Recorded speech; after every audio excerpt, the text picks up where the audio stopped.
Hello traders, welcome back to the new video. आज हम SMC के बहुत इंपॉर्टेंट कंसेप्ट ऑर्डर ब्लॉक के बारे में बात करें। तो बिना टाइम वेस्ट किए वीडियो को शुरू करते हैं। For example, market high rise create करते हुए अप ट्रेंड में जा रहा है और किसी एक पॉइंट पर आकर मार्केट सपोर्ट लेकर एक इंपल्सिव मूव देता है। उस पॉइंट पर जो लास्ट सेलिंग कैंडल या लास्ट रेड कैंडल होती है उसे हम ऑर्डर ब्लॉक कहते हैं। सिमिलरली, अगर मार्केट डाउन ट्रेंड में स्ट्रॉन्ग लो और लोस क्रिएट करते जा रहा है और किसी एक पॉइंट पर आकर प्राइस एक स्ट्रॉन्ग करेक्टिव मूव या स्ट्रॉन्ग डाउन मूव देती है, उस पॉइंट पर जो लास्ट ग्रीन कैंडल या लास्ट बाइंग कैंडल होती है उसे हम ऑर्डर ब्लॉक कहते हैं। ऑर्डर ब्लॉक का सबसे इंपॉर्टेंट रूल ये है, उस लास्ट रेड कैंडल के बाद या उस लास्ट सेलिंग कैंडल के बाद मार्केट में एक फेयर वैल्यू गैप क्रिएट होना चाहिए, तभी ये एक वैलिड ऑर्डर ब्लॉक माना जाएगा।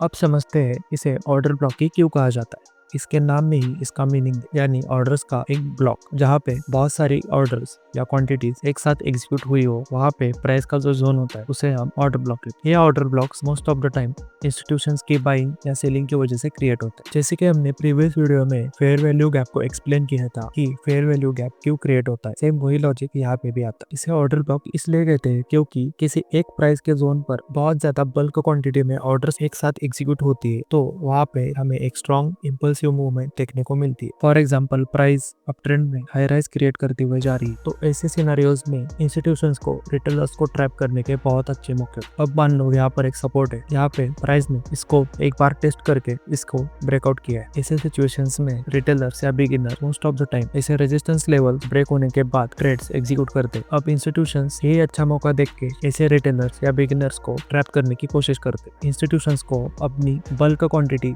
एक साथ एग्जीक्यूट करने के लिए बहुत अच्छा लिक्विडेशन चाहिए होता है, तो ये लोग प्राइस को नीचे लाकर रिटेलर्स या बिगिनर्स के स्टॉप लॉस हंट करके उस पॉइंट पर एक लिक्विडिटी क्रिएट करते हैं, जिससे उनके बल्क ऑर्डर्स लिक्विडिटी की वजह से फिल होते हैं और इस पॉइंट पर जितनी भी लिक्विडिटी क्रिएट हुई हो वो सभी लिक्विडिटी ये इंस्टीट्यूशंस ग्रैब करके अपने ट्रेड्स को एग्जीक्यूट करते हैं और फिर से हमें यहाँ से एक स्ट्रॉन्ग अपमूव देखने को मिलती है। अगर इस पॉइंट पर 100% में से 70% फॉर एग्जांपल क्वांटिटी एग्जीक्यूट हुई हो, तो नेक्स्ट टाइम मार्केट जब नीचे आता है तो इस पॉइंट पर रिएक्ट करने की ज्यादा प्रोबेबिलिटी होती है, जहाँ पे उनके रिमेनिंग 30% या जितने भी परसेंट ऑर्डर्स पेंडिंग हो वो फिल होते हैं। तब हम अपने ट्रेड को प्लान कर सकते हैं। हमें ट्रेड प्लान करते वक्त ये ध्यान में रखना पड़ेगा कि अगर order blocks high time frame पर क्रिएट हुए हो, तब हमें लोअर टाइम फ्रेम पर जाकर अपनी एंट्रीज फाइंड करनी होगी और प्राइस एक्शन देख के कंफर्मेशन लेनी होगी। फॉर एग्जांपल, अगर ऑर्डर ब्लॉक 4 आवर पर क्रिएट हुआ हो, तब हमें कंफर्मेशन के लिए मिनिमम 30 मिनट तक जाना पड़ेगा। अगर ऑर्डर ब्लॉक 1 आवर पर क्रिएट हुआ हो, तब हमें कंफर्मेशन के लिए 5 या 10 मिनट पर अपनी एंट्रीज प्लान करनी हो, और अगर ऑर्डर ब्लॉक 15 मिनट पर बना हो, तब हमें अपनी एंट्रीज को 1 मिनट पर कंफर्म करना पड़ेगा। अब जब प्राइस नेक्स्ट टाइम इस ऑर्डर ब्लॉक के एरिया पर आती है, तब वहाँ पे उसके रिएक्ट होने की चांसेस बहुत ज्यादा हो, तब हम इस एरिया पर अपने ट्रेड को प्लान कर सकते हैं। इस ट्रेड के विन होने की प्रोबेबिलिटी इस ट्रेड से हमेशा ज्यादा रहेगी। अगर हमें अपने ट्रेड्स की विनिंग प्रोबेबिलिटी बढ़ानी हो, तो ऑर्डर ब्लॉक्स के कुछ नियम है,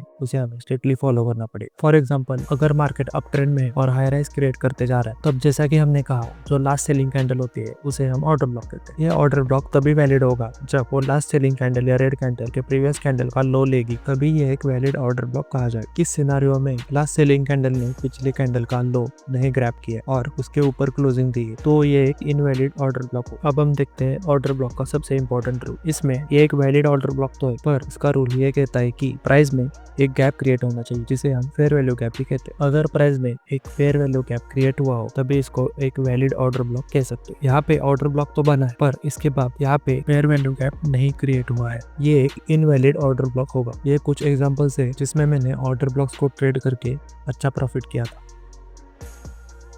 अगली वीडियो में हम बात करेंगे break of structure, change of character and inducement के बारे में। अगर ये वीडियो आपको पसंद आई हो और इन्फॉर्मेटिव लगी हो, तो जरूर लाइक करना और सब्सक्राइब करना। Thank you.